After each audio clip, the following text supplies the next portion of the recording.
nesta noite, por estarmos aqui na Tua presença. Te agradecemos, ó Deus, pelo Teu dom inefável, pela Tua graça maravilhosa, pela Tua bênção em nossas vidas, pela Tua palavra que nos nutre. Ó Deus, que Tu possas abençoar o pastor Eliseu, Senhor, nesta noite, para que ele possa trazer, Senhor, da Tua parte, algo maravilhoso para nós, algo abençoador, Senhor, algo revelador.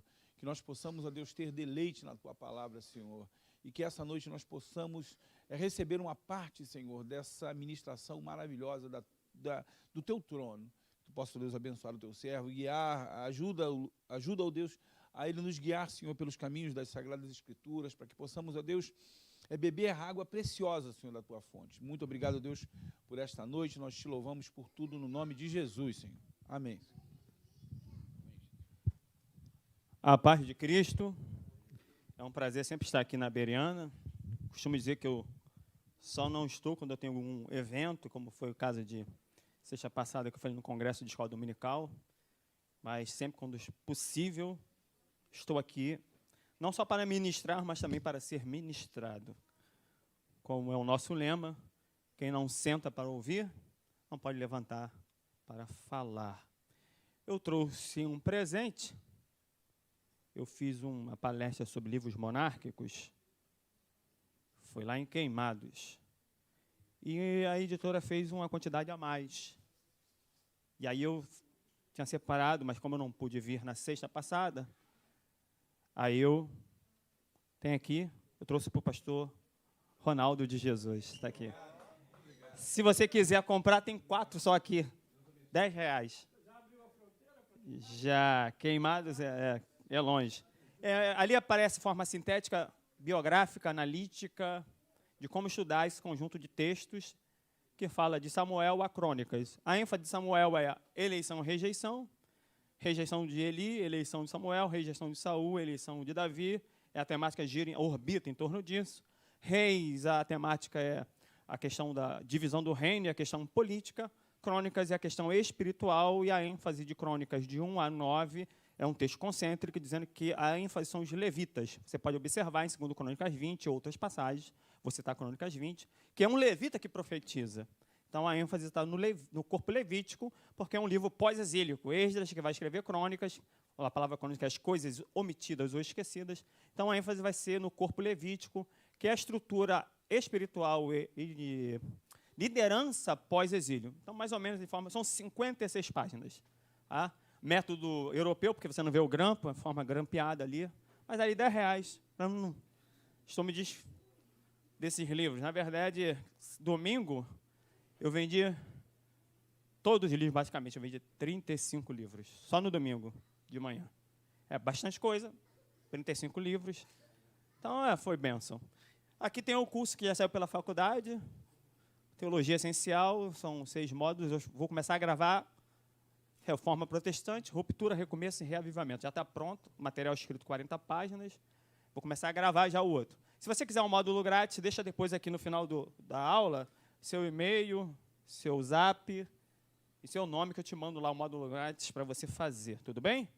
Dito isso, agradecer ao pastor Ronaldo por essas oportunidades, está sempre aqui poder parar para estudar.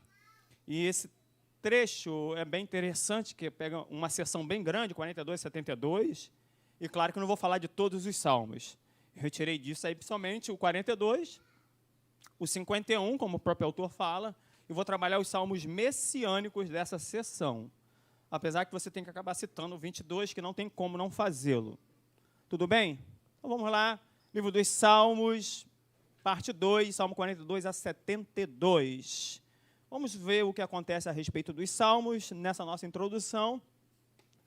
O saltério, na verdade, você pode falar livro de Salmos, livro dos Salmos, porque, na verdade, o livro dos Salmos são um livro que ele demorou mais ou menos de 960 até 516.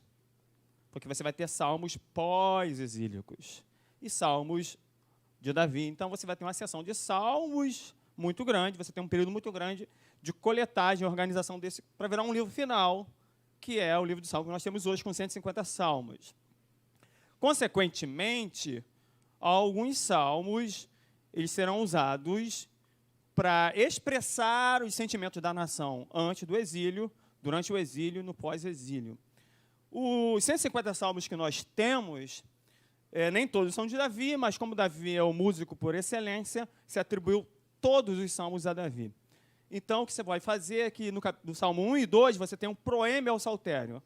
É o homem justo que teme a Deus, é o Salmo dos dois caminhos, é o Salmo que fala do justo como árvore, do ímpio como palha, do justo que não se assenta na roda dos escarnecedores, não para, não se detém, e, ao mesmo tempo, Deus que julga na congregação o ímpio, para depois trazer a bênção sobre o justo. E o 2, que é o Salmo messiânico. Entre esses 5 livros, que já deve ter sido falado na lição anterior, o livro de Salmo divide em 5 livros, que ele imita o Pentateuco nesse sentido. Na verdade, nós costumamos chamar de Pentateuco sapiencial, seria Salmos, Provérbios, Cânticos, seria esse conjunto de livros formando 5. É por isso que Lamentações, que também é no estilo muito poético, não entra nesse conjunto, mas deveria entrar pelo fato de ser também um livro poético. Contudo, ele é agregado ao livro de Jeremias, ele é um apêndice ao livro de Jeremias. Então, entre esses salmos, você vai ter a marcação de divisão dessas grandes seções, que nós vamos chamar de doxologia. Meu pai, o que é isso? Doxologia é uma aclamação de louvor. Alguém pode ler para mim Salmo 41, 13, por favor? Outro abre em Salmo 72, 18, 19. Outro abre em Salmo 89, 52. Outro abre em Salmo 106, 48. E outro abre no Salmo 145, 21. Então, são as marcações da mudança de sessões. Capítulo 1, de sessões. Isso, 41, 13. Pode ler, que eu leia alto, por favor.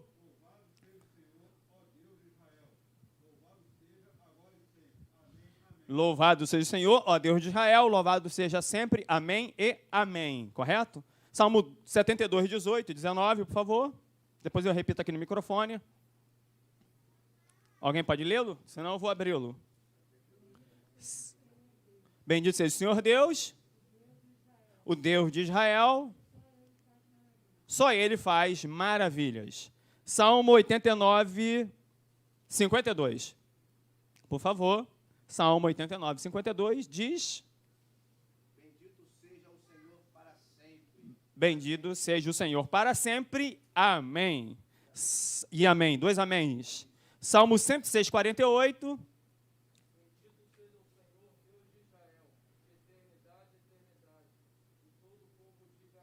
Bendito seja o Deus de Israel, de eternidade em eternidade. Amém e amém. Salmo 145, 21. Para a gente fechar as doxologias que marcam a sessão da mudança do livro dos Salmos. Pode ler.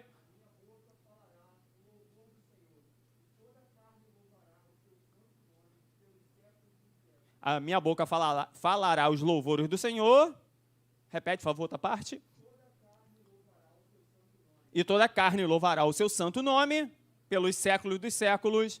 Amém. Na verdade, essa última doxologia, ela vai estar interligada ao Salmo 150, que é uma grande doxologia, uma grande aclamação de louvor cósmico. Chama-se os animais, chama-se a natureza, chama-se os jovens, chama-se os velhos, chama-se as pessoas, todos são conclamados até que se feche o salmo com aquela expressão magnífica: tudo o que tem fôlego, louve ao Senhor. Na verdade, o Salmo 150, nós chamaríamos de uma doxologia final, mas ele é também um halel. O que é halel? É um grande louvor, porque o 146 ao 150, nós chamamos de salmos aleluiáticos. Por quê? Eles começam com aleluia e fecham o texto com aleluia. Então, a gente chama isso na retórica bíblica de anadiplose. Começar com a palavra e finalizar com a mesma palavra. Então, todos esses salmos, ou, às vezes, você vai encontrar traduzido, louvai ao Senhor, que demonstra-se uma repetição de ideias dentro da estrutura musicada dos salmos. Então, nisso podemos aprender que todos esses salmos, não apenas esse dessa sessão de 42 a 72, nós vamos ter algo bem comum dentro da própria literatura bíblica, pelo fato de um texto de toda a extensão textual estar escrito em forma poética. Ou seja, dependendo da versão, um terço de tudo que foi escrito está em forma de poesia. Na Almeida Corrigida, 31.102, na King James, 31.104, se você for no grego e hebraico, 31.171. Então, dos 31.171 versículos, um terço disso tudo é em linguagem poética. Então, o único gênero que atua tanto na narrativa quanto na profecia é a poesia. Então, você vai encontrar textos que são textos proféticos em forma poética ou em forma de narrativa. Ou um texto de narrativa também com características poéticas. É bem comum você encontrar isso, e nesse contexto você vai encontrar o que chamamos de binarismo. Sempre um conjunto, ou uma pessoa em um conjunto, ou dois conjuntos. Posso encontrar isso fora da estrutura poética. Vou dar um exemplo de 1 Samuel 17, mas trabalha a mesma estrutura. Ou é o exército de filisteus com o exército de Israel, ou é Saul e os filisteus, ou é Davi e o gigante. Então, sempre um binarismo. O narrador, o escritor, ele sempre elimina o excesso de pessoas e foca, seriamente, num diálogo. Então, o texto narrativo ele é formado em diálogo, geralmente em terceira pessoa, a não ser com raras exceções, que aí você tem a palavra eu, e a primeira pessoa. Mas, geralmente, o texto ele torna-se escrito em terceira pessoa. Você tem uma certa insistência de termos. Você vai aparecer termos que se repetem constantemente, que formam a estrutura do texto. Dentro dessa insistência, você tem a repetição de ideias, onde, ao decorrer da aula, eu vou usando essas análises de retórica dentro dos salmos que serão estudados. E também repetições de palavras. É muito comum você encontrar isso na poesia. Ou uma repetição com sinônimos, uma complementação de ideias. Também é possível a oposição de ideias. Então, isso é muito comum dentro da estrutura, quando usa-se a narrativa a partir de personagens. Os salmos dessa sessão, a maioria, sem ser os salmos messiânicos, são salmos de lamento, ou lamentações pessoais, ou lamentações individuais. Perdão, pessoais, individuais e coletivas. Ora, só o salmista, ora é a Israel como um todo. E Deus abençoar Israel, seu povo. Deus vai restaurar Sião, chamada teologia de Sião. É muito comum já nesses salmos. E são salmos, essa sessão traz muitos salmos levíticos, muitos salmos de Asaf, muitos salmos de Corá ou Coré, tanto faz. A questão de nomes na Bíblia é complicado, porque algumas versões usam-se os nomes a partir do hebraico, Corá, outras versões a partir do grego, Coré. Então, vamos lá, se eu for para o hebraico, Gideão, se eu for para o grego, Gedeão. Então, a versão vai depender de onde foi traduzido o nome. Se do grego ou do hebraico, pode ter modificações de nomes. Mas isso não modifica a própria estrutura do texto, mas mostra uma nuance de possibilidades na própria tradução. A mensagem dos salmos nem sempre está no último versículo. Isso porque nós aprendemos na primeira lição, na segunda lição, a estrutura dos salmos. Se é paralelo, se é espelhado, paralelo, A, B, se é espelhado, A, B, B, A, se é concêntrico, A, B, X, B, A. Então, você tem estruturas diferentes onde são escritos os salmos. Isso nós vamos observar quando eu começar a trabalhar a estrutura dos salmos a partir da introdução. Então, você tem aí umas certas curiosidades nessa sessão. O que seriam as curiosidades dessa sessão? Então, os livros são divididos em 5 grandes sessões, com doxologias que nós lemos, que marcam a divisão dos livros, livro 1, 2, 3, 4 e 5 de Salmo. E aí nós temos uma certa curiosidade. Divisão do Saltério, já foi falado, o livro de 1 a 41, e só reforçando o que já foi falado em aulas anteriores. A minha sessão de hoje, do 42 a 72, depois da próxima aula, do 73 a 89, e depois do 90 ao 106 e do 107 ao 150. Sendo que marca isso são as doxologias que fazem as divisões dessas sessões do saltério. Então, proêmio, as doxologias propriamente dita, que são as aclamações de louvores, que marca o final daquela sessão, e o grande salmos de aleluia, do 46 ao 50. Possível que Jesus tenha cantado ou 118, ou do 146 a 150, não se sabe. Cantou um hino, é possível que ele tenha cantado ou 118, ou algum desses salmos do grande Halel aí, que forma os salmos pascuais também, que eram cantados também na Páscoa. Tudo bem até então? Alguma dúvida sobre essa estrutura? Então, curiosidade do livro dos Salmos dessa segunda sessão. Então, o Salmo 42, 5 e 11 tem o mesmo refrão do 43, 6.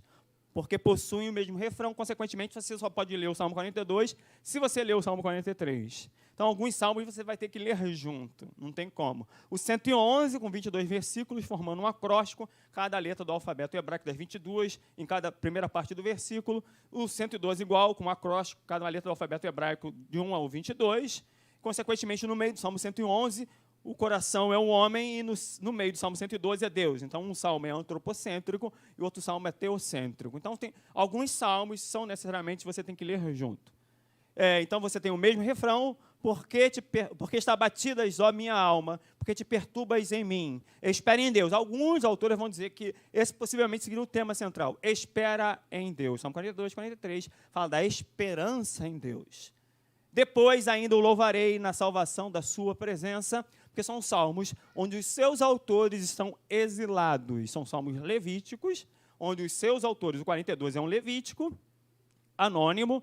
No hebraico nós chamamos de salmos órfãos, porque não tem o nome. Como é que eu descubro de quem é um salmo, pastor? Geralmente no hebraico, o primeiro versículo, parte A, traz o nome do autor. O que a gente fez na tradução foi tirar a parte A do versículo, jogar como epígrafe em cima e jogar o versículo 1 todo, a partir seria 1b. Foi isso que a gente fez quando traduziu os salmos do hebraico. Então, o hebraico, o versículo correspondente ao salmo seria 1b. Subdivisão 1b, C, então você tem subdivisões do mesmo versículo. A gente retirou, jogou para lá e organizou tudo na forma de um versículo só. Outra curiosidade nesse conjunto é que o Salmo 53, de 1 a 6, é idêntico ao Salmo 14, de 1 a 7. Então, é um salmo idêntico, é a mesma coisa. Que está no 14, de 1 a 7, está no 53, de 1 a 6. Pastor, o que explica isso? É possível que esse saltério estivesse dividido antes de Esdras fechar e o mesmo salmo se encontrasse em mais de um conjunto. E quando juntou, acabou se repetindo o mesmo salmo, porque é como inspirado, então o autor que fecha o livro, como Esdras, ele não vai excluir. Então, é possível que o mesmo salmo estivesse em mais de uma cópia, em cópias diferentes, em seções diferentes. Seria a resposta para isso. Outra curiosidade, o Salmo 57, de 1 a 7, é idêntico ao 108, de 1 a 5. Então, é a mesma coisa, está escrito uma coisa e está escrito de igual forma na outra seção. Então, são salmos que existiam separadamente, que se conhecia, como o Salmo 1 é um salmo introdutório, o Salmo 1, na verdade, ele era um ditado popular. Se você pegar o Salmo 1 e pegar Jeremias 17, ele é idêntico. Aquele confia no Senhor como a árvore, mas não confia no Senhor. Então, você tem questões sociais, onde você tem uma repetição de ideias, e depois ele é inserido no próprio saltério. A experiência pessoal do povo, a experiência pessoal do salmista, geram uma palavra inspirada para a nossa aprendizagem. É os salmos. A vida de Davi torna-se inspirada para escrever a respeito de um assunto que hoje nos serve, como diz Romanos 15, tudo tanto foi escrito para que, por meio das Escrituras, tivéssemos esperança e consolação. Por isso que está escrito.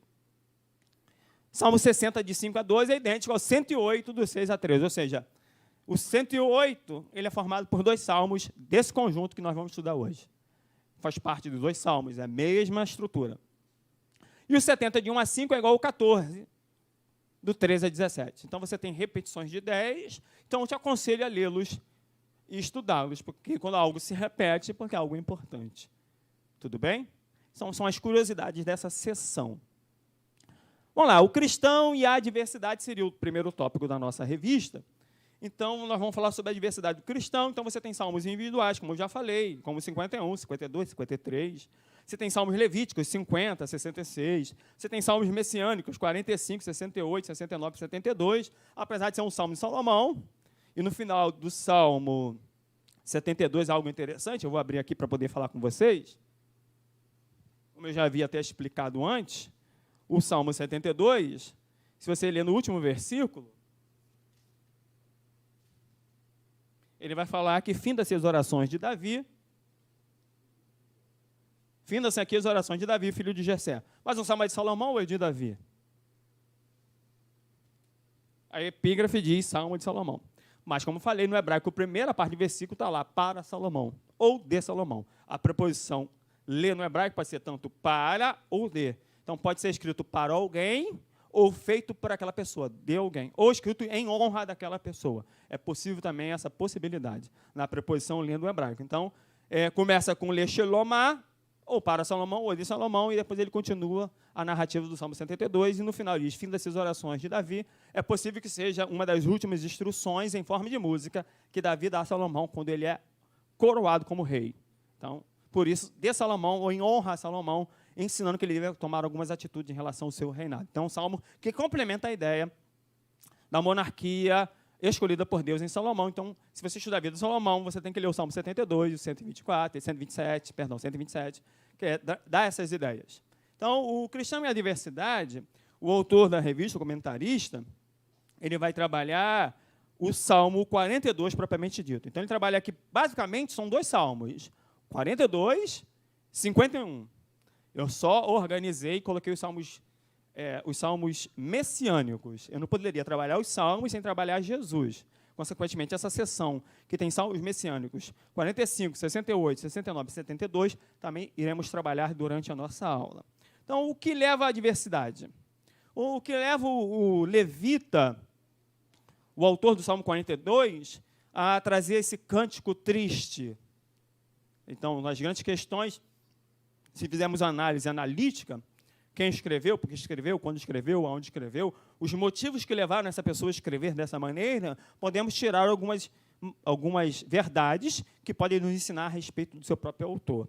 Interessante que eu fiz uma análise aqui depois, a partir dos pensadores cristãos do segundo século, e encontrei Teodoreto de Cirro, que era da escola de Antioquia, usando uma linguagem metafórica, que não era comum. A escola de Antioquia era uma escola literal, ou histórico-gramatical. Usava o que estava literalizado no Salmo, que estava ali, e não buscava uma mensagem por detrás do Salmo figurada. Então, é interessante que ele vai usar as águas, principalmente no 7, né, um abismo chama outro abismo, que seriam cachoeiras, catatubas, como um exército de inimigos. Então, é interessante que você já começa a ter uma visão, não de uma certa espiritualização do texto, mas um entendimento que os salmos, como linguagem poética, não seriam apenas literais, mas o fato de observar alguma coisa natural me implicava ver algo sobrenatural ou espiritual por detrás. É tal qual o Eclesiastes 1, que Salomão vai dizer, o vento vai para o norte, vai para o sul, chove, vai para o rio vai para o mar, o vento vai seus circuitos, o sol põe, o sol nasce, e a vida é muito chata, tudo é vazio. Salomão olha para a natureza e tem uma resposta pessimista. Em Lamentações 3, Jeremias, quando é forçado a ir para o Egito, segundo a tradição, e lá ele escreve Lamentações, possivelmente da noite para o dia, quando ele vê o sol nascendo, ele vai escrever, assim como o sol nasce, as misericórdias também se renovam. Então, são autores que olham para a natureza, olham para situações, e a partir dessa observação, tiram uma aprendizagem para a vida espiritual. Então, é o que vai acontecer muitas das vezes nos salmos. Olhar e tirar uma aprendizagem a partir daquilo que é observado. Interessante que filhos de Israel é muito comum encontrar nos livros históricos, a partir de Esdras uma ou outra vez, e geralmente você vai encontrar só Israel. A expressão filhos de Israel cai. E nos livros proféticos você vai ter uma expressão mais especial, que é filha de Sião. Israel agora é chamada de filha de Sião. Então, a teologia de Sião é a teologia onde a arca está na casa de Davi, no Monte Sião, e o templo não está lá. Então, fala de uma teologia que está ligada à monarquia davídica, a uma teologia que está ligada a uma promessa, onde no texto de 2 Samuel 7 existe um jogo de palavras. Você vai fazer uma casa para mim? Não, eu vou fazer uma casa para você. Você vai fazer um templo para mim em casa? Não, eu vou fazer uma casa, dinastia para você. Então, essa é a ideia que vai ser tratada a partir desses salmos, que muitos desses salmos também são pós-exílicos. Então, você vai encontrar essa expressão, filha de Sião. Então, um abismo chama outro abismo, é literal ou é simbólico? Um abismo chama outro abismo, e aí? Ele está vendo lá realmente se é literal ou simbólico? Vamos analisar então o Salmo 42? Salmo 42 é um salmo muito bonito. Olha que, eu não sei se dá para olhar pela internet aí, é um mosaico de uma igreja antiga que retrata o Salmo 42. Assim como o corso, a corça, o servo anseia pelas águas. Ele está falando do servo vermelho, que é da Pérsia, que também se encontra na Palestina e às vezes migra para a Europa. Ele está falando de um específico de animal que ele vai observar que possivelmente ele não estava em Israel ou em Judá. Ele deveria estar bem ao norte, já que ele vai citar o Monte Hermon. Hermon fica onde seria Jordânia hoje. Por isso, Rio Jordão. Jordão é aquilo que desce. Ele vai chegar a 350, 360 abaixo do nível do mar. Então, ele é um rio que você vai encontrar muitas cachoeiras. Daí, a figura de linguagem, as suas catatubas, as cachoeiras. Também interessante esse mosaico que vai retratar o Salmo 42. Então, a estrutura do Salmo 42, 1 a 4. Sede de Deus é o anseio por Deus. O salmista diz que ele tem sede de água, e ao mesmo tempo que ele tem sede de água, ele tem que ter sede de Deus. A mente judaica é muito prática. O judeu não é teórico, ele é prático. Corresponderia para ele ter sede de água, a mesma sensação que ele teria por Deus. E aí, será que temos tido sede de Deus? Ou estamos acostumados com o culto? Será que isso não retrata João 4?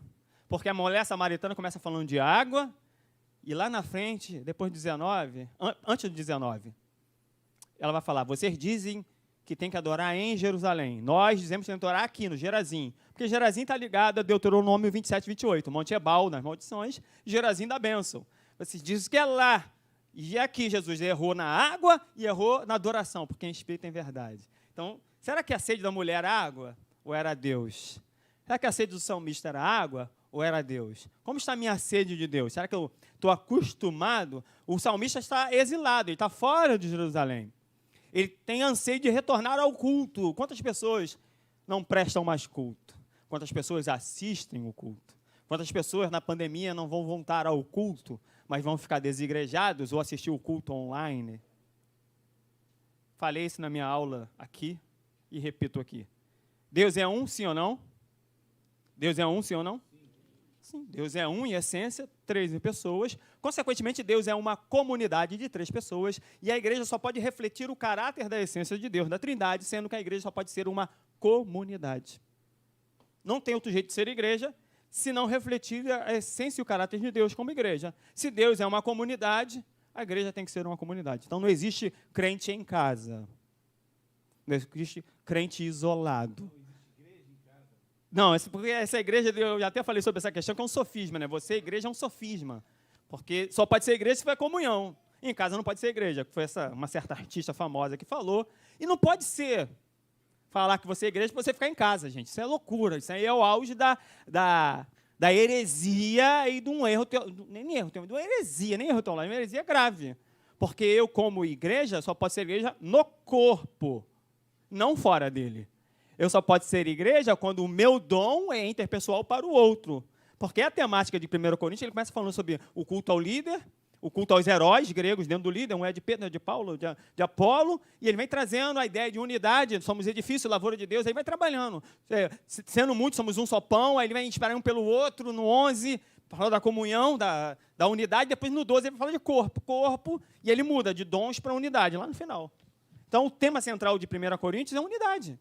É o que estava acontecendo, o problema da igreja de Corinto era a divisão. Então, Paulo vai trabalhar a linha mestra em várias formas de unidade dentro do corpo, do corpus paulino de 1 Coríntios. Então, não tem como. Então, você só pode ser igreja no corpo. Fora disso, é qualquer outra coisa, menos igreja. Um corpo vive sem o dedo, mas um dedo não vive sem o corpo. E o salmista está ansioso. Eu anseio, eu desejo. Sabe que eu sou uma pessoa que não sou chorar, não. Eu sou muito racional. Mas eu chorei quando eu assisti o meu primeiro culto de volta aqui. Quando voltou, ele que liberou, eu falei, caraca, nem acredito que eu voltei para a casa do Senhor. Porque eu achava assim, eu ficava assim, triste em ter que assistir pela internet, gente. Não sei se você é assim, mas eu fiquei sim, assim, vi aquela lágrima no olho, eu segurei para não mandar pose, né, aqui na frente, manter a pose, mas eu fiquei... É presencial, mesmo com a distância. Poxa, foi uma coisa linda para mim, retornar.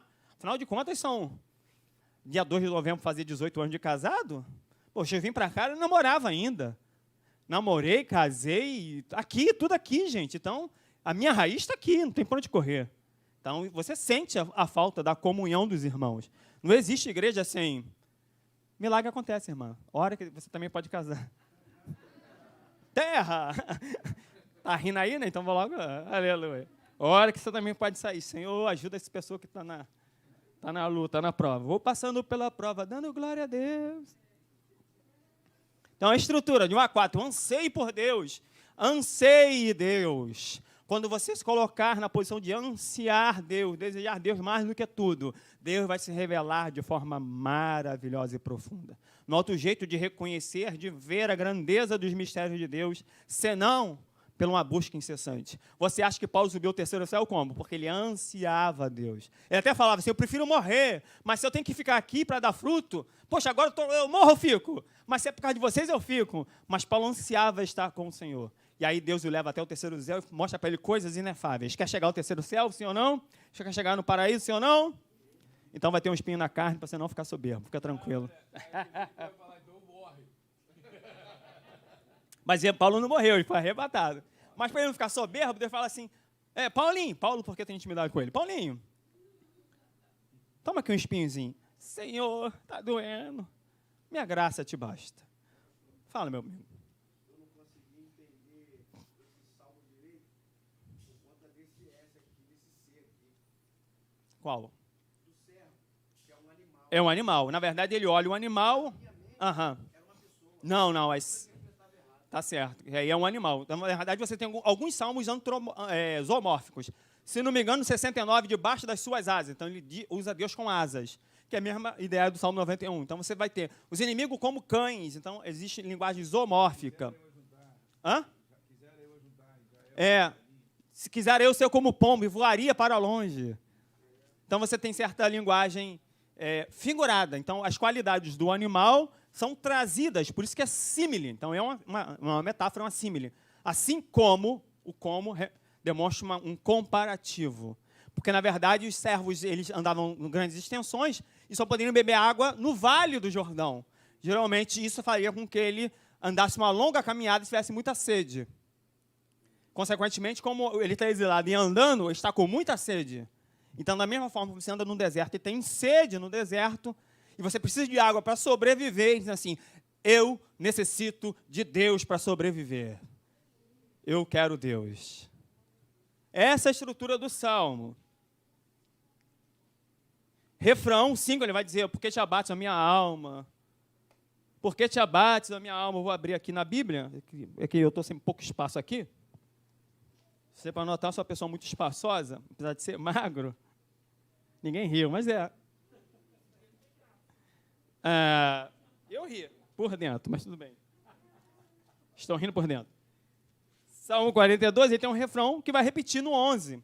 Então, por que está abatida a minha alma? E por que te perturbas em mim? Espera em Deus, pois ainda o louvarei na salvação da sua presença. Ir ao templo era ir à presença. É interessante. A igreja tem a presença constante, porque Deus mora em nós, mas não exclui o templo. Essa é a grande ideia do Salmo, está? Ir à casa de Deus, prestar um culto. No 11 ele vai dizer, porque está batido a minha alma, porque perturbas dentro de mim. Eu espero em Deus, ainda o louvarei. Ele é a salvação da minha face e o meu Deus. Tem uma pequena modificação na parte final. E no 43 você tem o mesmo refrão da mesma forma. Por isso que ele tem que ser lido junto. Lá no final do 43, porque está batido a minha alma e porque perturbas dentro de mim. Espero em Deus, ainda o louvarei. Ele é a salvação da minha face, Deus meu. Então, existe essa colocação de repetição de ideias. Então, essa seria a estrutura do Salmo.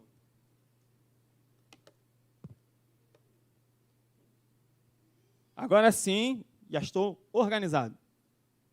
Então, do 6 a 10, a profundeza das angústias, desculpa, foi erro de digitação, das angústias, eu comi um S, por estar longe da casa de Deus. Está angustiado, ele deseja estar na presença de Deus. Olha o que ele vai dizer, vamos no 2. A minha alma tem sede de Deus, do Deus vivo. Quando entrarei e me apresentarei ante a face de Deus, as minhas lágrimas servem-me de mantimento. Ele tem sede. Como não tem água, ele bebe as suas próprias lágrimas. Serve-me de mantimento. Ou, na verdade, a palavra hebraica aqui é pão. Interessante, né? Porque pão é pão e pão também é mantimento, ou qualquer tipo de comida. Usavam pão para tudo.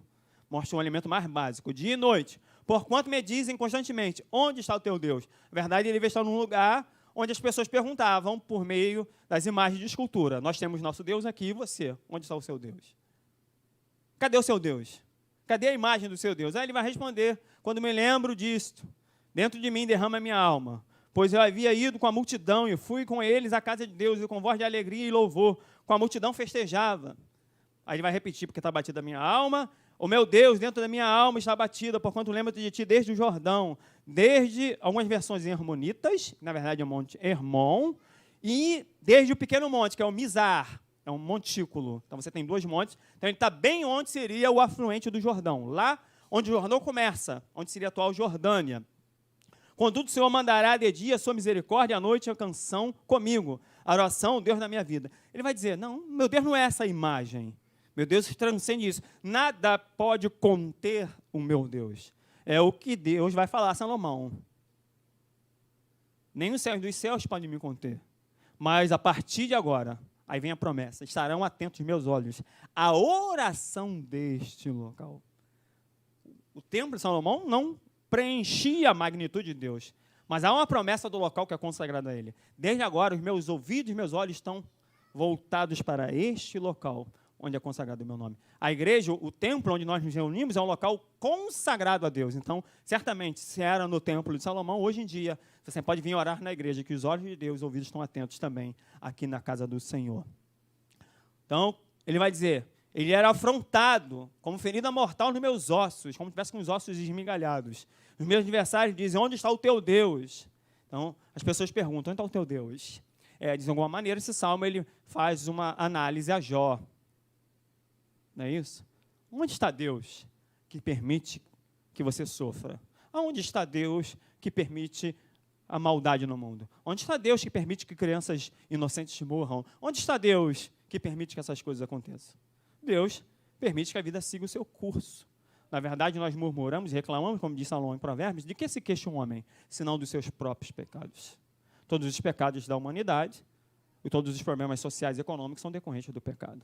Tudo que ocorre na sociedade é resultado do pecado. Então, essa é a estrutura do Salmo.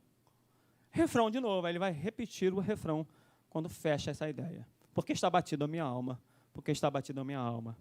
Então, fique tranquilo. Na verdade, ele fala com a própria alma. Ele fala consigo mesmo. Fala, meu pastor. Não tenha medo. Hã? Se abate a alma, não tenha medo. Que até tem um hino da harpa, que é isso. Que é esse daí que realmente foi influenciado a partir dessa leitura desse salmo. Então, eu acho que você deve fazer a mesma coisa. No seu abatimento, espere em Deus e o louve. Não há outra resposta que o salmista possa nos dar, a não ser esperar em Deus. Pastor, por que certas coisas acontecem? Porque tudo que na nossa vida é um processo. Deus poderia ter feito o mundo apenas em pensar. Pensa no Deus grande e poderoso. Pensou? É maior. Pensa no Deus grande e poderoso. Pensa aí. Pensou? É maior. Porque é aquele que é poderoso para fazer muito mais além, abundantemente, do que pedimos ou pensamos. Deus transcende a quem a gente entende de poder. Mesmo assim, Deus vai dizer, haja luz, haja separação das águas. Porque Deus não precisa de processo, mas eu preciso de processos. Quer ver um grande processo? Certa vez, o Salmo 139, Davi vai dizer assim, viu o meu corpo oculto, informe, no útero. Interessante que a gente sabe que a criança está lá, tem ultrassonografia, mas na época não tinha. Então, Jesus vai pegar a mesma ideia do Salmo 139, só que vai levar para o quarto, vai no secreto, no oculto. Faz no secreto e no oculto, cresça lá, que Deus te faz a honra no público. É diferente. Moisés, criança, foi ocultada 3 meses. Quando não dá mais, cresceu, foi externado. É assim que Deus faz. Deus trabalha no oculto, trabalha no secreto, trabalha no privado. Aí você quer estar nas claras? Não, primeiro vai para o processo do oculto, para depois Deus te colocar. Dá uma mensagem isso aí, mas tudo bem, vamos lá. Vamos roubar a mensagem. Hoje vamos usar a mensagem, antes de eu pregar. Deu para entender? Deus não precisa de processo. E Deus também não precisava descansar no sábado, mas descansa por quê? Porque ele mostra para o homem, olha, você está num processo, você vai cansar, você precisa tirar férias, você precisa descansar. É normal. Deus faz para a gente, não faz para Ele. Ele não precisa. Nós que precisamos. Por isso que devemos adorar esse Deus tão grande, tão maravilhoso, que não precisa de nada nem ninguém. Mas quando cria, externa aquilo que Ele é, amor. Mas quando cria seres semelhantes a Ele, morais, livres, responsáveis pelas suas atitudes. Por isso que Deus é amor, mas também é justiça, porque cobra as nossas atitudes. Deus nunca fez nada, ou melhor, Deus nunca me pediu nada se Ele primeiro não tivesse feito. Para pensar sobre isso? Deus não te pede nada sem Ele mesmo não ter feito. Até quando Deus quis que eu vivesse, Deus morreu. Vamos pensar sobre isso? Mas medita nisso em casa aí. Deus, quando pede alguma coisa para mim, Ele já fez primeiro. Então, Ele pode dizer, eu fiz, você pode fazer. Interessante como Deus trabalha no mundo espiritual para nosso crescimento. E aí, um abismo chama outro abismo, literal ou simbólico. Um pecado chama outro pecado, ou uma cachoeira chama outra cachoeira, conforme a geografia do texto. Os dois. Ele viu algo natural e comparou a algo espiritual. Jesus pegava o espiritual e comparava o natural. Veja os lírios, veja as aves, veja os cabelos. Eu estou com menos. Deus é detalhista, sabe quantos cabelos eu tenho e quantos eu já perdi hoje. Deus, entende como Deus é detalhista? Deus pega o mais espiritual e compara a coisa mais simples. A gente quer aprofundamento teológico com a complicação de palavras, mas Deus vai e inverte. Deus simplifica as coisas. Ele viu algo natural e entendeu algo espiritual. Então vamos ver essa ideia. Olha aí, isso aí é a afluente do rio Banias, que é um dos 3 rios que formam o Rio Jordão. Olha a cachoeira bonita, dá até para tomar um banho. Um abismo chama outro abismo. O ruído das tuas cachoeiras, todas as tuas ondas e vagas têm pesado sobre mim, ou seja, é como se ele tivesse caído dentro da água. O Jordão, é interessante, ele tem uma estrutura física bem interessante. O Jordão tem entre 5,20 metros de profundidade. Olha só, tem 18 por 30 de largura. Ele chega a 390, falei 360, perdão, 390 de declive. Imagine Israel para chegar, para entrar. O Hermon é proverbial, não é isso? O orvalho de Hermon, lembra disso? Onde está escrito isso? Orvalho de Hermon, qual é o salmo? Alguém lembra? Ó, com bom com sua vé, que os irmãos vivam. É como que desce da cabeça, corpo, barba de Arão, e como o orvalho de Hermon. O Hermon, ele tem neve. Só que a neve derrete e aí faz o Jordão transbordar. Aí quando Judá vem, quando Israel vem com Josué, está transbordando. É muita água. Imagina, um rio de 18 metros para você atravessar. Nas cheias. Pode falar. Não, na verdade, diz que o lugar onde... Sim, para Jericó é declive. É declive. E a água parou em uma cachoeira. Quer milagre melhor? A água parou, congelou aqui. Não para como... Não, não é reto. Gente, não tem, é queda. Jardim de Jericó é queda, gente. Teve que parar ali, mas foi preciso que se pisasse na água. Mas foi preciso que alguém tocasse. Os sacerdotes tocaram na água para parar. E era cheia, e para tudo, trava tudo e eles passam a seco. Gente, isso é lindo. Gente. Fala. Santificai-vos, que amanhã Deus fará maravilha no meio de vós. Deus é assim. Deus tem uns negócios assim, sabe?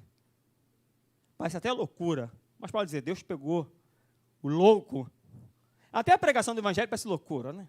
Crer no homem crucificado que morreu, para eles era uma loucura. Tanto para o judeu e para o grego, que era da filosofia, era mais louco ainda.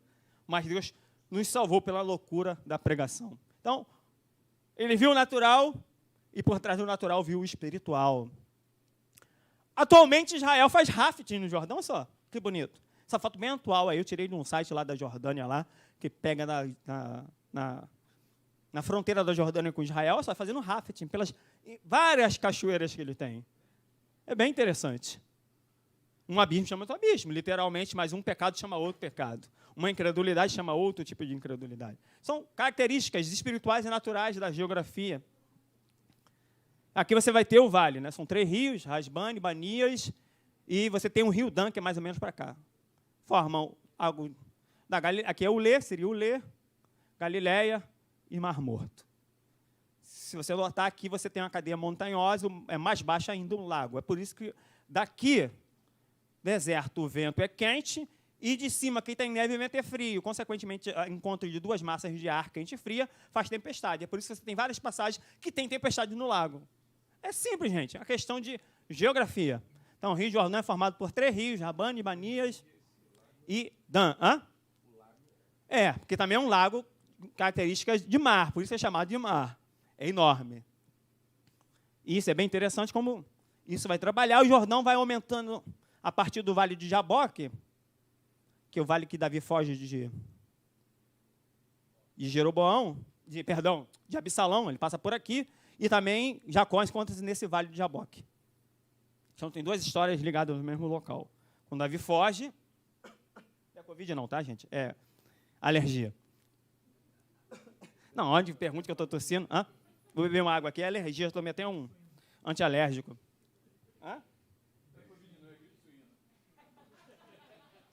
Deus liberta essa alma. Mas vamos lá. Aí o salmista está angustiado. O que é o dia da angústia? Aí faço a pergunta, o que é o dia da angústia? O que é angústia? O que é agonia? Agonia é A, negativo, agonia, nascimento. É um não nascimento, ou seja, a expectativa de morte, de não existência. O que é angústia? O que está angustiado? O dia marcado da angústia? Salmo 42:10. É como uma espada em meus ossos, me afrontaram os meus adversários, quando dia após dia diziam, onde está teu Deus? Ser afrontado é uma angústia. Salmo 42:9, direi a Deus, minha rocha, por que se esqueceste de mim? O silêncio de Deus traz angústia. Deus, quando fica em silêncio. Isso é uma música. O silêncio de Deus nos deixa nervosos, preocupados. Por que Deus não me responde? É a mesma sensação do salmista. Porque se esqueceu. Deus se esquece?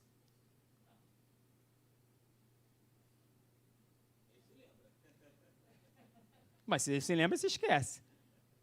Na verdade, é uma linguagem antropopática, né? Deus lembrar. Deus nunca se esquece de nada. Só que, dentro de um processo, existem transições. E você precisa passar pelas transições até que você chegue no local, ou com a pessoa, ou no momento, para que Deus possa agir. Interessante que o tempo nosso é o cronológico. Eu vou dar aula de Eclesiastes. Se nada mudar, sou eu que vou dar aula de Eclesiastes. Em Eclesiastes, você tem 3 tempos, no 3. Você tem o Esman, que virou Kairos no grego, que virou Cronos no grego. Você tem o Kairos, que é o Et, que é o oportuno, que vai ser Kairos de nascer, Kairos de morrer, Kairos de plantar, tudo está ali, é tempo Kairos, gente. É a oportunidade de fazer ou não fazer. A vida ela é feita de oportunidades. O que é uma oportunidade? É um momento exato de uma ação, ou de Deus ou humana. É a conjunção de coisas que favorecem uma atitude, favorecem uma decisão. E lá, a partir do 11, tu reformou do seu tempo e botou a eternidade no coração do homem, aí que é o Olam, eterno, ou Aionios no grego. Ou seja, tem 3 tempos. O Cronos, o cronológico, o tempo oportuno e o tempo eterno, dentro de um só capítulo, onde todas as sessões que falam sobre tempo, começando do versículo 1, são 29, chegando ao versículo 11, 29 vezes a palavra tempo. Por que não 30, número perfeito? Por que não 30? Por que 29? Porque a vida é imperfeita. A nossa vida só se completa em Deus. Interessante que eu estava lendo aquela passagem de Mateus 5:13. Bom é o sal. Mas quando o sal perde sabor, só serve para ser pisado. Mas é verdade, quando o sal perdia o sabor, ele se colocava nas estradas romanas ou se colocava na escadaria do templo. Inclusive, um degrau era grande e outro menor. Maior e menor, não era do mesmo tamanho. Por quê? A entrada até Deus é uma entrada de imperfeição. Até o local perfeito, que era onde se sacrificava, o altar de sacrifício, que era o local perfeito. Interessante isso, a escadaria do templo. Então, quando chovia, se jogava sal sem sabor. Jó vai dizer, vai comer claro e ovo sem sal? O que sal faz, afinal de contas? Sal influencia o sabor do alimento. Se a igreja não influencia, torna-se sal sem sabor, porque o mundo espera uma resposta da igreja. E o mundo pisa a igreja se ela não der uma resposta que possa influenciá-lo a tomar decisões. Então, o mundo pisa o sal sem sabor. Então, você, como igreja, como sal, deve influenciar para que as pessoas tomem decisões corretas a partir daquilo que a palavra de Deus nos ensina. Então, é interessante essa estrutura. O que é o dia da angústia? É o dia do confronto. É o dia que se está triste. Tu contaste as minhas vagueações, põe as minhas lágrimas no teu odre. E não estão todas no teu livro? Salmo 56, 8. Fui pegando os salmos do conjunto, dos 42 a 72. Então, as citações aqui são geralmente desse conjunto, com algumas raras exceções. Pode falar, pastor. 59, 6 a 7. Voltam à tarde, dão granito como cães, rodeiam a cidade. 7. Eis que eles dão gritos com a boca, espadas nos seus lábios, porque dizem, quem ouve? Vamos fazer alguma coisa contra ele que ninguém pode ajudá-lo.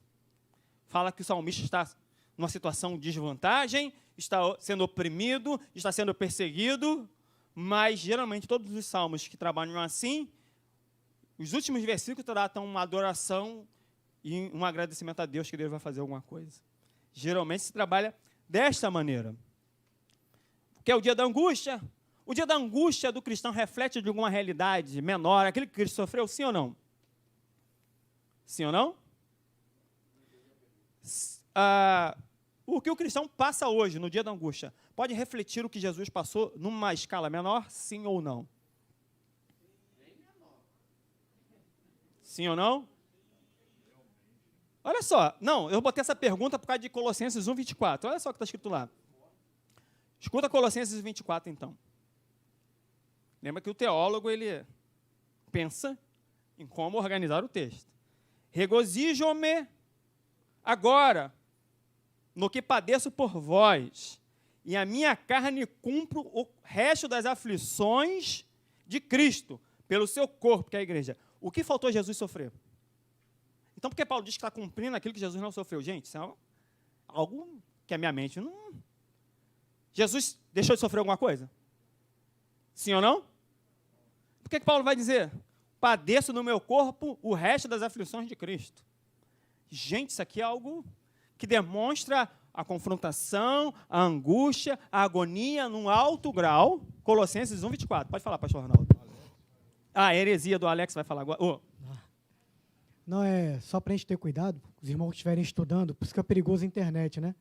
Claro, estamos estudando o livro de Salmos, a segunda parte. Se você jogar o dia da angústia na internet, muitos, como eu fiz a pesquisa, vai te levar lá ao dia da angústia de Jacó, que é outra coisa lá para acontecer no Apocalipse. Então a gente tem que ter só esse cuidado na hora de fazer o estudo, né? Pegar o capítulo 1, botar o dia da angústia, né? A angústia do... Só para... que na verdade o dia da angústia é um tópico da lição, tá? Eu não fiz a lição pelos tópicos. Pensei que ele ia me dar a resposta aqui, que eu me recolhi até a mãozinha aqui e falei, o Alex vai dar a resposta. Mas o autor colocou o dia da angústia. Então eu segui os tópicos por causa dos alunos. Apesar de ter feito a aula pelo objetivo. Mas eu coloquei para o aluno saber onde eu estou. Maravilha. Agora só aguardando a resposta aqui, Gilson. Que, na verdade, o que acontece com Paulo? Paulo, ele cita para ele mesmo Isaías, chamado para abrir os olhos dos cegos. Ele se entende como uma das figuras escatológicas do fim do mundo também, como João Batista. Um dos mensageiros e servos de Deus para o ministério. Então, ele entendia, como no servo sofredor de Isaías, que ele também deveria padecer para, a partir do seu sofrimento, demonstrar um caráter cristão, não só pela glória, mas pelo padecimento.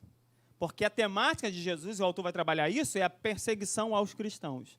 Então, Paulo, eu recebi um convite para escrever um breve comentário sobre o Filemão. Recebi um convite formalizado. E Filemão, interessante, que ele é escravo. E ele escuta dizer que Cristo liberta. Pensa comigo, eu vou escrever a respeito. Mas como é que Cristo liberta se eu sou escravo? Ele vai atrás de quem? Do mentor de Filemão. Quem é? Chega lá e encontra um velho preso. Gente, o cara entrou em parafuso. Não, como é que Cristo liberta, mas você está preso? Mas Paulo dizia, a palavra não está presa. Aí Paulo manda de volta assim, agora recebe não como escravo, mas como irmão. Porque eu batizei. Então, batizar alguém era fazer dele irmão. Então, o batismo de Filemão foi por Paulo. Paulo manda de volta e diz assim, eu sei que você vai fazer mais do que eu vou pedir. Eu sei que você vai fazer. E se ele te deve alguma coisa, porque se ele saiu de Filemão e foi... Se Paulo tivesse, nesse período da história,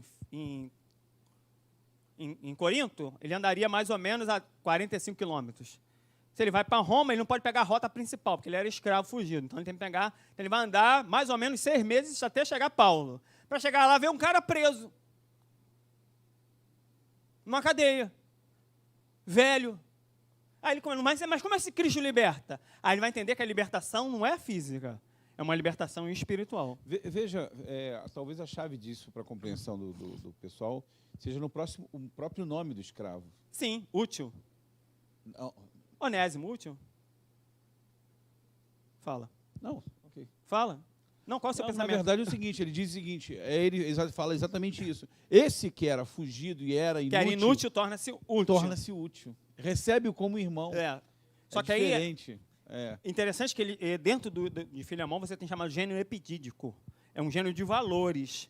É um gênero textual dentro de um gênero textual que é epístola. Então, tem vários gêneros textuais dentro de um gênero só. Então, primeiro você tem que estudar toda a estrutura de literária para depois entender o texto. Então, dentro do gênero literal epidídico, tem uma questão de valores. Aí eu fico pensando, o que é útil? O celular é útil, gente é útil.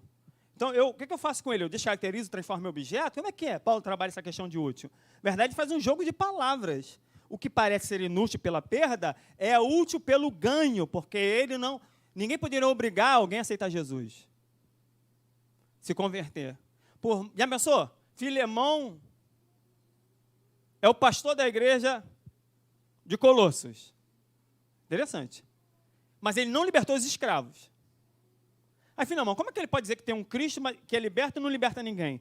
E aí ele vai entender que a libertação, e Paulo vai, se não me engano, existe um livro, a Bíblia pelos séculos, como os textos são lidos em cada período da história, Filemão contribui para a libertação dos escravos durante a Guerra da Secessão de 1865 a 1870 nos Estados Unidos, entre o Norte e o Sul. Interessante como a carta de Filemão vai trabalhar para a libertação dos escravos nos Estados Unidos na Guerra da Secessão.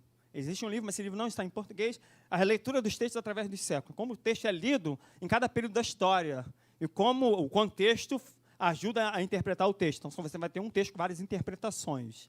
Esse livro traz essas ideias, essas nuances. Gil, você ia falar alguma coisa? Entendeu? Então, o que faz Paulo sofrer? O amor à igreja. Ama a igreja? Sim ou não? Amo todo? Sim, na verdade, você não tem uma resposta de Paulo.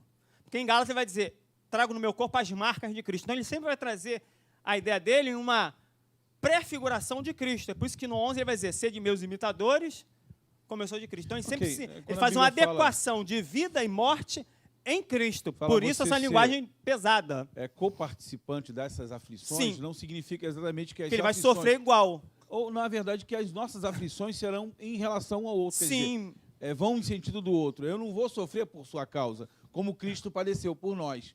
Cada um vai sofrer pela sua própria... Apesar de que ele fala a ideia de que vocês podem ter muitos aios, mas eu gerei, eu tive a dor de parto. Então, ele tem uma preocupação paternal, Paulo, de gerar filhos na fé, de orar por eles, de se angustiar pelo pecado deles. É a ideia que ele vai trazer, uma conexão realmente com o outro, um discipulado.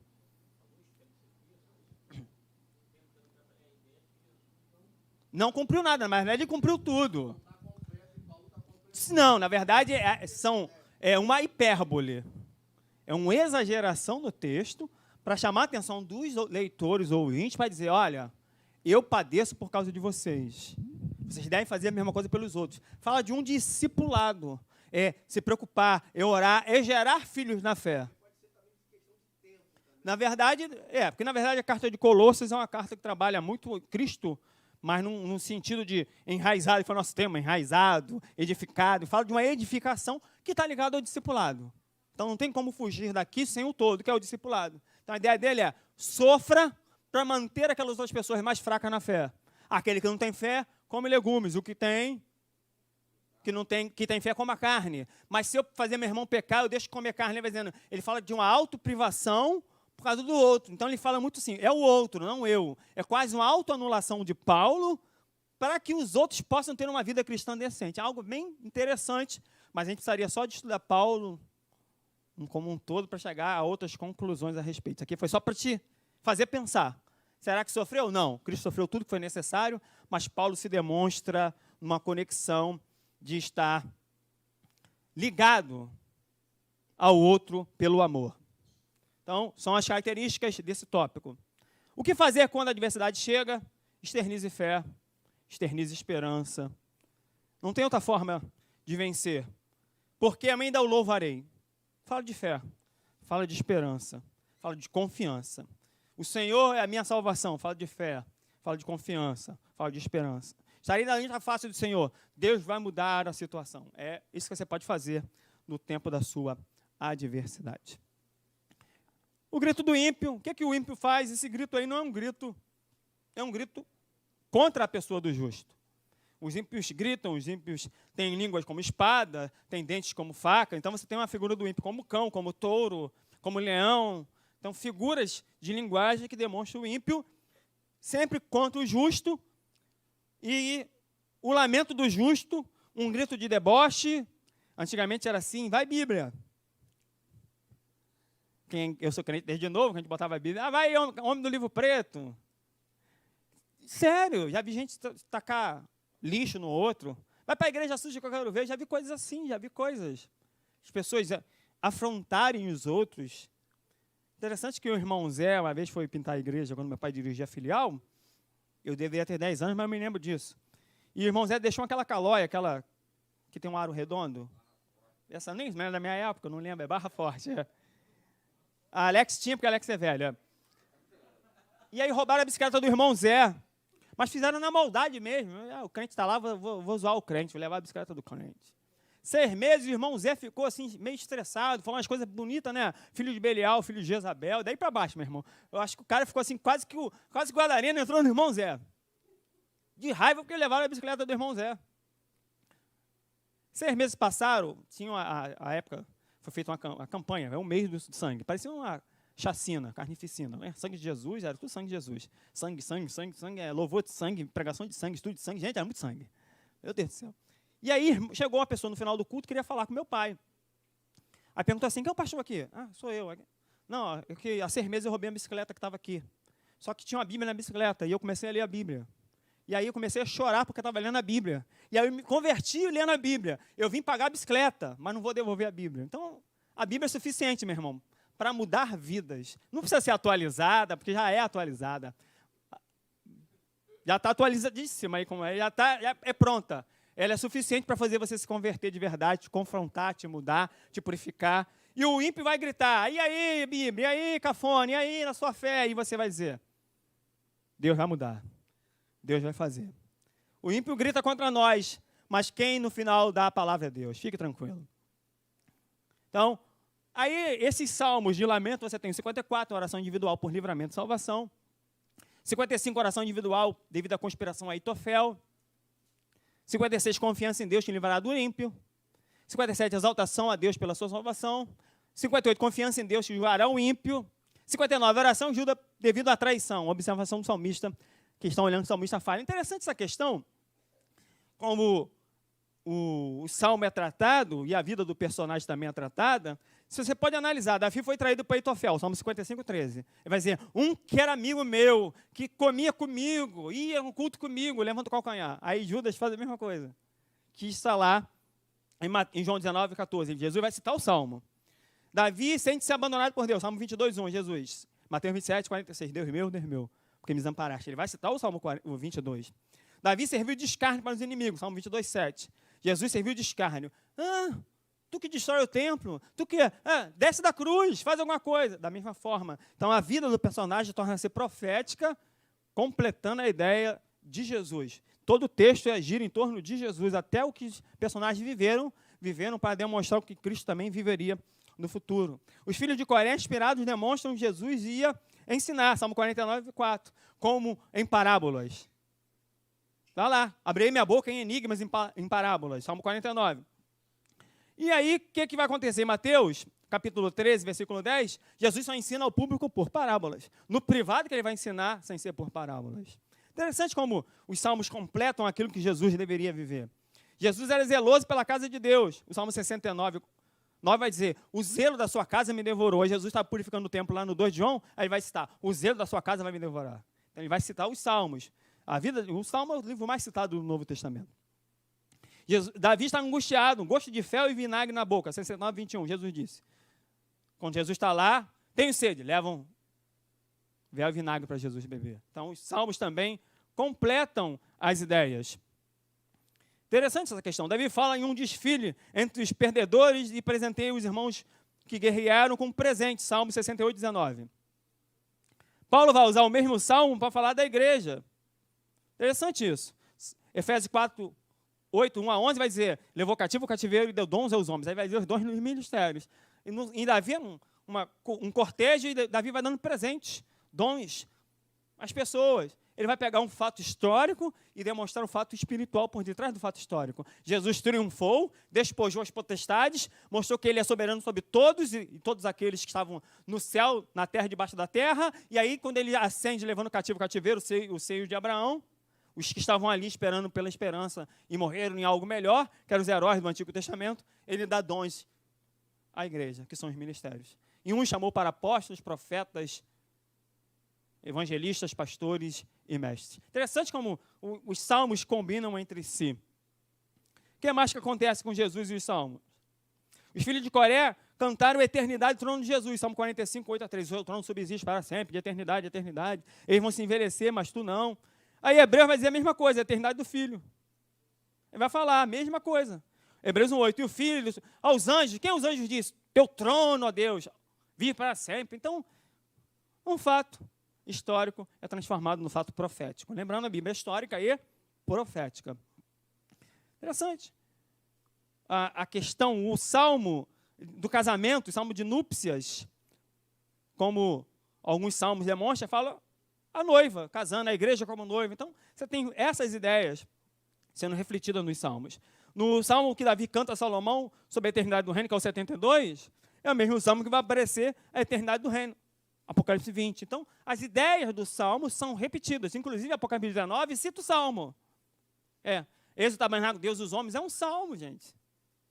Eis o povo de Deus. Então, ele vai pegar João vai pegar parte de Salmos e jogar lá na sua profecia do Apocalipse. Tudo bem? Vamos continuar. Então, você tem o lamento contra os inimigos. Está sendo afrontado? Sim ou não?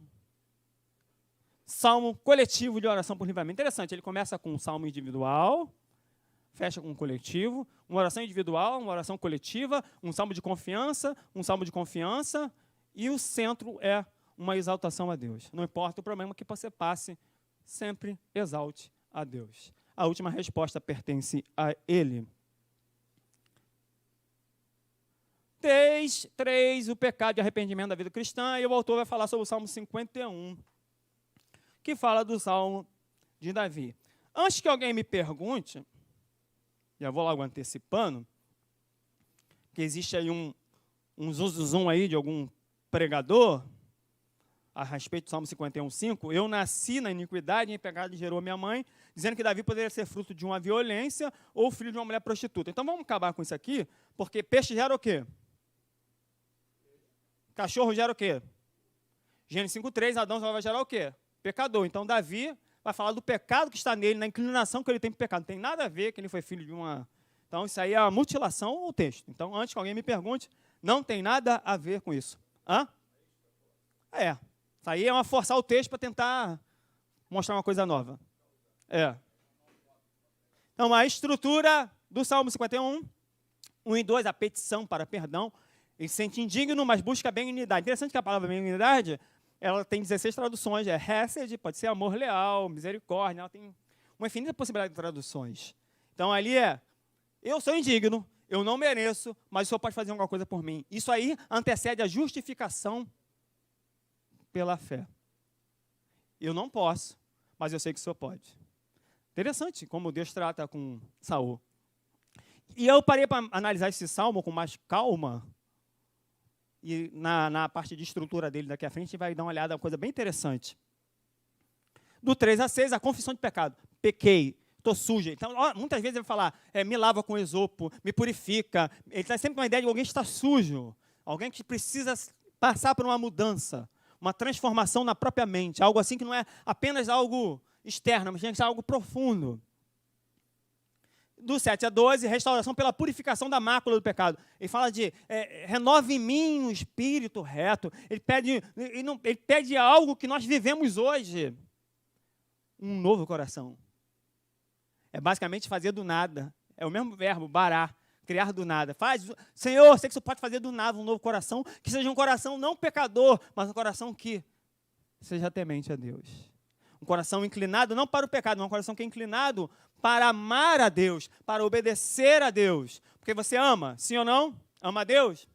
Verdadeiramente sereis meus amigos quando fizerdes o que vos mando. Então você vive um relacionamento de servo, um relacionamento de soldado, um relacionamento de amigo com Deus. São vários tipos de relacionamentos que podemos viver com Deus.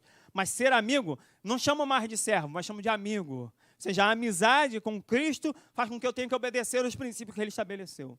Eu não posso ser amigo de Cristo e não fazer aquilo que Cristo mandou que eu fizesse. Interessante essa questão. Ser amigo e não fazer aquilo que o amigo pede, demonstra ou que você não crê, ou que você não é amigo de Deus. Não há outra opção. Então ele pede, faz um coração novo, um coração que se inclina a Deus e não ao mal. Essa estrutura do texto, do 13 a 17, resolução e louvor, ele começa a adorar, que vai transcender, que é a mesma ideia que está no Salmo 50. É sacrifício? Não. É um coração quebrantado. Não era o culto levítico aparente. Era o que veria por detrás do culto levítico. É que Davi é um cara que está à frente do tempo e espaço. No Salmo 24, ele não vê a arca subindo, ele vê Deus subindo. No Salmo 139, ele não vê o levantar das mãos como incenso. Ele compara o incenso ao levantar das mãos e o sacrifício, como é que é? Suba a minha oração como incenso. Ele compara a oração ao incenso e o levantar da mão, fazer isso, como sacrifício está acontecendo lá no altar. Então, Davi vê no culto levítico, o culto espiritual que eu e você hoje prestamos. Ele transcende o tempo e espaço. Por isso que é um homem ao coração de Deus. Ele consegue observar, não o que está aparente, mas consegue ver o que está por detrás daquilo. Entendeu? Se você não entendeu, porque você não discerniu. E Davi era um homem que discernia as coisas. Discerne tanto que lá no 2 Samuel 5 ele vai dizer, entendeu, pois Davi, discerniu, que Deus o colocara no trono, não porque ele era um cara legal, mas que Deus tinha um projeto por meio dele, para todo um povo, não por parte, mas para o todo, que se chama Israel. Essa é a grande questão da estrutura do Salmo. Davi vê coisas além do que é aparente. Às vezes nós vemos apenas uma liturgia e não a verdade espiritual por trás dessa liturgia. Não é apenas o pão e o vinho, é a comunhão, é a morte de alguém. Não é apenas um culto onde eu louvo e leio a palavra, escute uma palavra. É a comunhão com os santos. É a edificação na igreja. É edificar a fé para vivê-la lá fora. É isso que a gente tem que entender. Não é só a liturgia. É algo mais profundo por detrás disso, que é o culto que prestamos. Do 18 a 19, a edificação de Jerusalém em Sião. Ou seja, o pecado de Davi não abalou só Davi, mas abalou Sião e Jerusalém. Mostrando que nós vivemos e nossos erros e nossas atitudes e decisões podem afetar a vida de outras pessoas. A vida de Davi foi uma vida que afetou a vida de Urias. E Deus nem cobrou os 10 jovens que morreram. Se você ler o texto lá, morreu Urias e mais 10 jovens. Deus só cobrou Urias. Mas e se Deus começa a cobrar todo mundo que Davi matou ali, quando manda o cara para frente de batalha? Mas Deus falou, perdoado foi o teu pecado. Mas as consequências do seu pecado, não. O que você fez às ocultas, será feito às claras. O que Absalão faz com o conselho de Aitofel? Tem relações sexuais com as concubinas de Davi. Botou lá no terraço para todo mundo ver o que ele estava fazendo. Tornou-se avesso ao próprio pai. Interessante que ele chora pelo filho. Absalão, meu filho. Eu não queria que o filho morresse. Mas o filho torna-se rebelde. O próprio filho toma aquilo. Porque Deus falou, olha, tem jeito. O perdão é dado. Mas as consequências, o filho sem nome morre. Ah, Deus é mau, Deus matou uma criança inocente. Fala com ele, gente, fala comigo não. Deus sabe o que faz. Aquele estigma precisava ser tirado. Aí Deus dá outro filho, Gedidias, que também chama-se Salomão, que não vai ser Adonias, vai ser ele que vai herdar o trono. E a partir dele a construção do templo e a geração a qual virá Cristo. É interessante sobre essa questão. É um texto muito bonito, eu parei com mais tempo para ver a estrutura do texto. Então, ao responsável pela música, fiz a minha própria tradução, Salmo para o de Davi, foi até ele Natã, o profeta, conforme Davi foi a Batseba. Interessante, foi sorrateiramente e a seduziu. Então, a ideia do Salmo, eu fiz a tradução, eu cheguei à ideia seguinte, Davi seduziu a mulher, forçando a fazer uma coisa que de repente ela não queria ter feito, pelo status ou posição social que ele se encontrava. Interessante isso. cheguei a essa conclusão, não é a verdade absoluta, é uma ideia a partir de uma tradução própria, uma tradução crítica do Salmo. Então, apaga as minhas rebeliões, é a palavra pechai, é a palavra-chave desse conjunto do 1b. Então, 1a é o título no hebraico, 1b, a 11, é essa parte de estrutura, um salmo concêntrico. Ele é construído para dentro. A resposta não está no final, está no meio. Recebo alegremente o espírito voluntário. Ruá. Versículo 12b é a palavra-chave do 12 ao 15. Belinha, espírito quebrantado. Olha só como combina, espírito voluntário, espírito quebrantado. Ruá, 17b, 17 a 18, traz ideias. Então, aqui você tem um salmo concêntrico, ele é escrito para dentro, e você tem oposições de ideias, um espírito voluntário, um espírito quebrantado. Rebelião, é a palavra muito forte que está ali. Né? Iniquidade, as suas aflições, vai depender da versão, mas é uma possibilidade de tradução. Rebelião, ser rebelde, o teu pecado é uma demonstração de uma rebeldia contra Deus. É muito forte esse salmo. E aí, alegrarás dos sacrifícios de justiça, que é Tahosh, Zedek. Olha como é lindo. A palavra-chave, você tem o quê? Rebelião. O que é o oposto à rebelião? Justificação. O que é o oposto ao pecado? Justificação. Só que aí agora eu vou para o centro do Salmo. E dentro do versículo principal, que é o 16, que traz a resposta completa, ele tem outra estrutura, concêntrica. Isso é lindo, gente. Só o 16 tem a mesma estrutura, A, X. Porque não te alegrarás com sacrifícios. É possível que haja um zeugma, eliminação de uma palavra, então tinha que botar sacrifícios, não te alegrarás. Então, o final combina com o começo e o começo combina com o final. É um quiasmo, é um X. O texto é construído em forma de X, onde você não daria holocausto, e não é holocausto. Não é o sacrifício, é o quebrantamento, é o sentimento de misericórdia, que é pecador, que aquilo ali era um paliativo. Você acha que se existisse algo que resolvesse a questão do pecado, a lei teria resolvido, ou os sacrifícios do Antigo Testamento teriam resolvido, mas eles sempre viviam em pecado. Hebreus vai dizer, sempre se comemora os pecados, de ano em ano se comemora os pecados. Mas agora em Cristo, a consciência do pecado é retirada. Então Deus não se agrada daquele ritualismo, mas Deus se agrada de um coração voltado para Ele. Deus se agrada de um sacrifício de louvor, de um sacrifício espiritual, de demonstração. Lembra que eu falei do irmão Zé, do Zezinho? O que roubou a bicicleta, se arrependeu e foi pagar a bicicleta.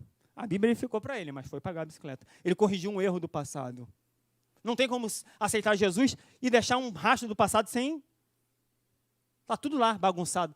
Tem que consertar a sua vida, consertar as coisas. É muito bonito. É um texto para dentro e o último versículo, que é o principal, porque não te agrada de sacrifícios, senão todaria, não te alegrarás dele, dos sacrifícios. Ele também traz uma escritura também concêntrica para dentro. Então, o que Deus quer?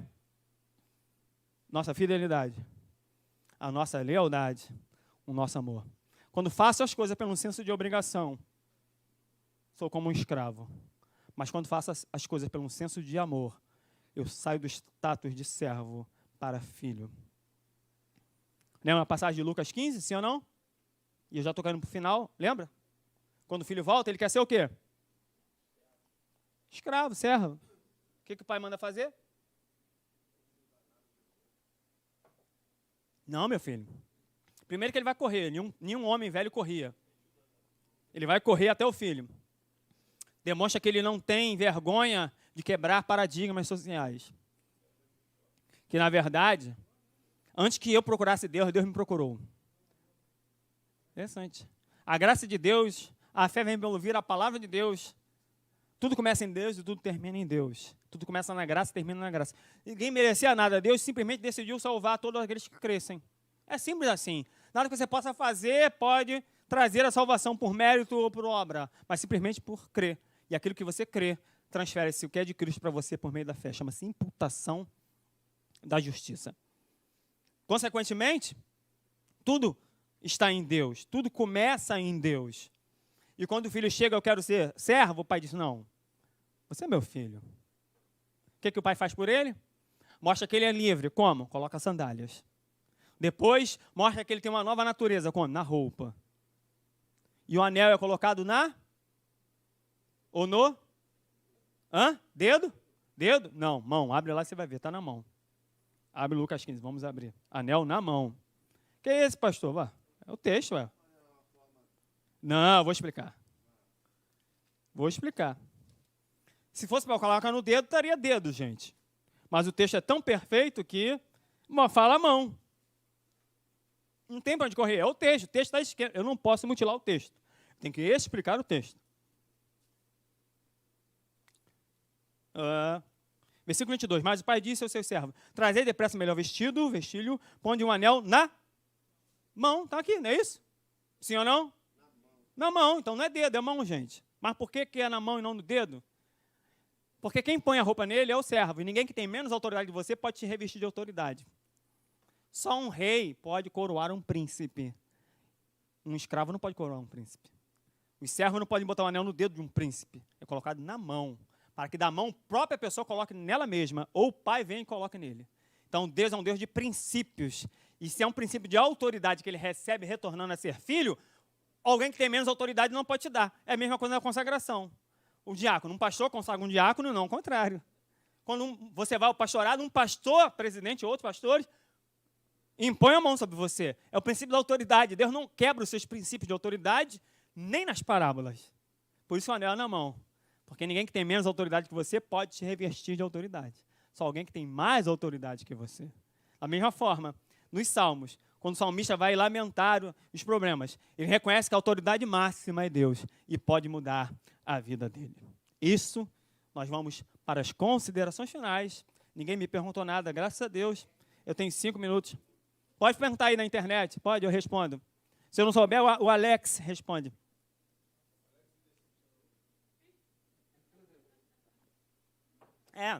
Ele só foi falar para comer meu tempo aqui, para me atrapalhar. Então, tem uma pergunta aqui, na verdade, eu vou formular Sintetiza ela. aí. Isso é da próxima aula, né, na verdade. Quem é o autor do Salmo 91? Aí eu vou complementar aqui. Se não houver definição, existe alguma linha de raciocínio para responder isso? Pode ser Moisés, porque Moisés é do 90, e como o 43 é anônimo e o 42 é de um levita, dos filhos de Coré, pode ser de outro personagem. No texto não traz, gente. Com certeza não fui eu, cheguei agora, não tem nada a ver com isso. Tá. É um salmo tem uma outra pergunta aqui. que fala de proteção, só isso. Eu não tenho autor. Deus é o autor. O autor humano eu não sei. Uma pergunta, na verdade, pode ter alguma ligação com uma de suas falas. O oposto de pecado não seria obediência e justificação? Não. O oposto de iniquidade é equidade. Equidade, o que é equidade? O que seria equidade? Tem uma gama de possibilidades. Porque, na verdade, você tem aí a palavra que está no hebraico, que é rebelião. Então, transgressão é quebrar um princípio da lei. Iniquidade é fazer aquilo que não é correto, justo. E injusto, é interessante que a palavra ímpio no hebraico, hataim, é uma palavra tão feia. Hataim é uma palavra tão feia, que demonstra uma pessoa aversa a Deus. Ateia, a pessoa debochada com as coisas de Deus, a pessoa que brinca com as coisas espirituais, a pessoa que não leva em consideração nada que está no mundo espiritual. A pessoa completamente avessa, é a pessoa que tem prazer em fazer coisas erradas. O prazer dele é pecar. Entendeu? O prazer da pessoa é pecar. Então, a pergunta é, o que é a diferença de transgressão? Transgressão é quebrar um princípio da lei. Lembrando que o contexto dos Salmos é um contexto da lei de Moisés. Nós temos que aplicar o contexto dos Salmos ao princípio do reino. Não, a justiça, vamos lá, a justiça seria a punição correta para ambas as partes. Então, pensar em justiça, pensar em tribunal. Então, tem duas partes, Deus e o diabo, Jó arrebenta todo, se arrebenta todo, então o livro tem que pensar com a justiça. Deus tem que trazer de volta o que é dele e restituir. Sim, a justiça seria trazer a punição ao pecado ou simplesmente extirpar o pecado. Como é que... Não. Pode ser, mas aí você tem uma gama de possibilidades, gente. Aí eu estou conceituando. Porque é uma gama de possibilidades de como compreender. Ok. Porque, não, a justiça seria o seguinte. Estou eu e ele aqui, tem duas pessoas sendo julgadas. Eu faço justiça, ou seja, a parte que é correta é essa. Então, eu vou fazer justiça a ele. É igual a questão da viúva. Em Lucas, no 21 é viúva pobre, se não foge a mente, salvo engano, é isso? 21, acho que é 21 de Lucas, é viúva pobre. É isso? No final do 20, tá assim, lá no finalzinho do 20, o escriba que devora a casa da viúva. E lá no 21, no começo, é a viúva com a pequena moeda, porque a casa dela foi devorada pelo escriba que estava lá no 20. Deixa pra lá. Essa questão do texto de Lucas, ele vai trabalhar muito a questão de viuvez. A irmã Alessandra aqui agradece a Questão de viuvez. de o senhor ter dado voz aqui a resposta dela, de ter respondido ela, e a irmã Célia também participou aí, agradeceu os internautas. Grazie mille, grazie mille. Grazie mille. Pois não, fale. Eu só tenho 1 minuto. Pode falar. Não, pode falar, fala logo, ou senão cale-se para sempre. Não, eu falei que o livro todo ele vai demorar um período de tempo. Não tem como datar. Então, se Davi é o cantor de Israel, então Davi é mais ou menos 910. E Esdras o auge de Esdras é 516, é o templo. Então, entre períodos, os salmos são litúrgicos para ser cantados no templo, então a forma final do salmo é a partir de 516.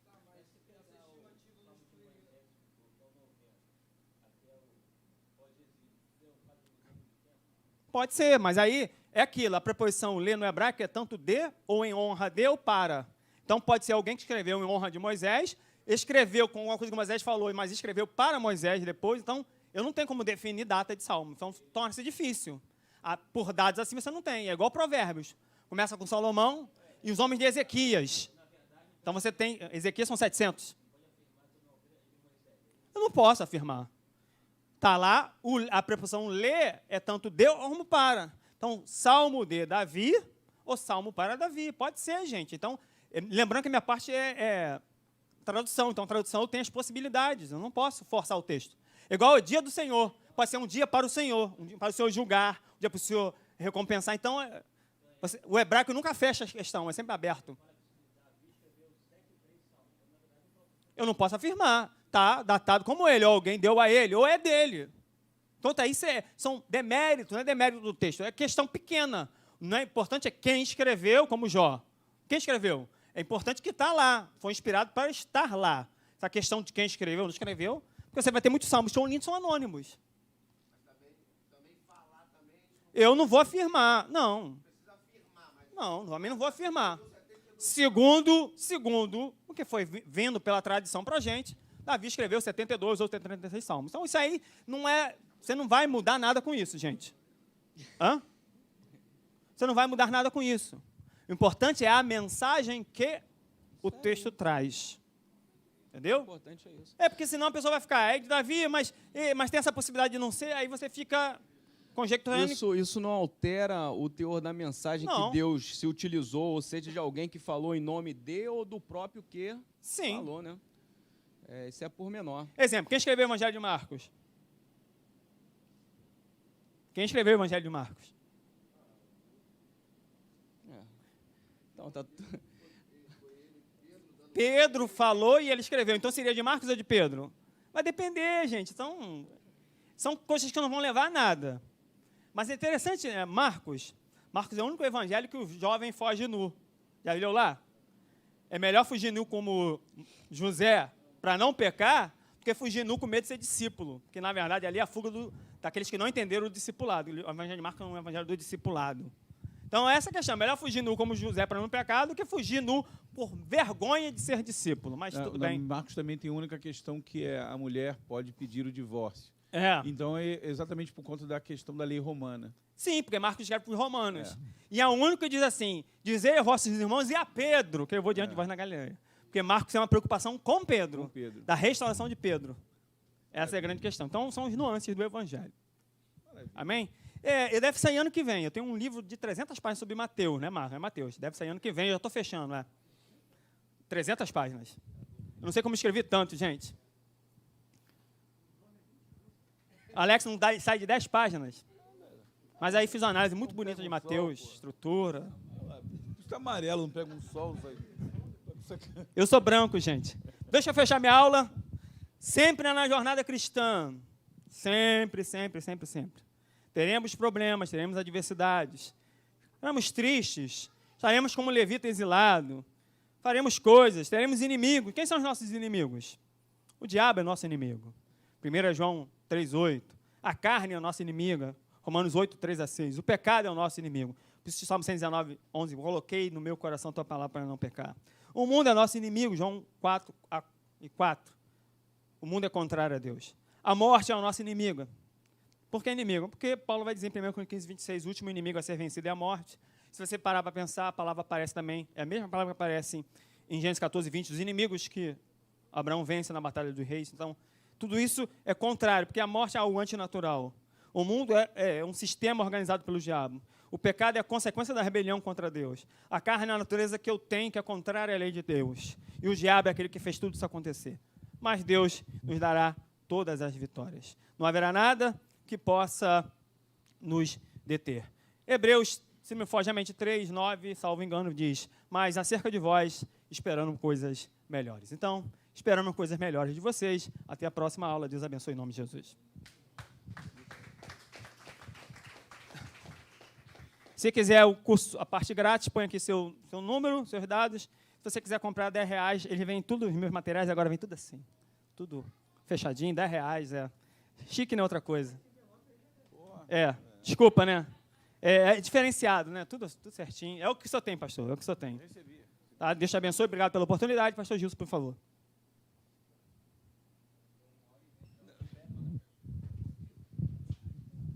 Mas eu tirei as dicas, eu sabia que ia dar muito tempo. Maravilha, maravilha.